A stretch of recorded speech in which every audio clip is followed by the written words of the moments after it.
गणेशोत्सवाच्या पार्श्वभूमीवर विसर्जन मिरवणूक मार्गावरील कामं त्वरित पूर्ण करावीत असे निर्देश महापालिका आयुक्त डॉक्टर राजेंद्र भारुड यांनी अधिकाऱ्यांना दिले।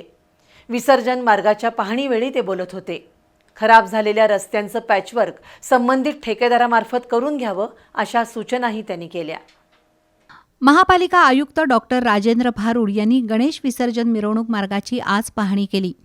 खासबाग मैदान, मिरजकर तिकटी, बिनखांबी गणेश मंदिर, महाद्वार रोड, पापाची तिकटी, गंगावेश, रंकाळा, इराणी खण तसंच पर्यायी विसर्जन मार्गावरील उमा टॉकीज, हॉकी स्टेडियम आणि राजारामपुरी परिसरातील मिरवणूक मार्गाची पाहणी केली। मिरवणूक आणि विसर्जन मार्गावर आवश्यक कामं प्राधान्यानं पूर्ण करण्याच्या सूचना आयुक्तांनी दिल्या। शहर अभियंत्यांनी चारही विभागीय कार्यालयाच्या कार्यक्षेत्रातील प्रमुख रस्ते आणि मिरवणूक मार्गावर पावसानं उघडीप दिल्यानंतर तात्काळ डांबरी पॅचवर्क करण्याच्या सूचना दिल्या।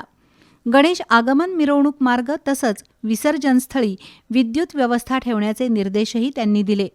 मंडप आणि बॅरिकेटिंगची कामं वार्षिक ठेकेदारामार्फत करून घेण्याच्या सूचना त्यांनी दिल्या।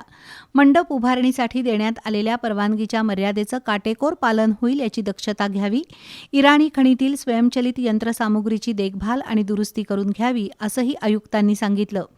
मिरवणूक मार्गावरील झाडांच्या फांद्यांची छाटणी करावी, विविध पथकं आणि कर्मचाऱ्यांची नियुक्ती तसंच विसर्जन व्यवस्थेचं गेल्या वर्षीप्रमाणे नियोजन करावं असंही आयुक्तांनी सांगितलं।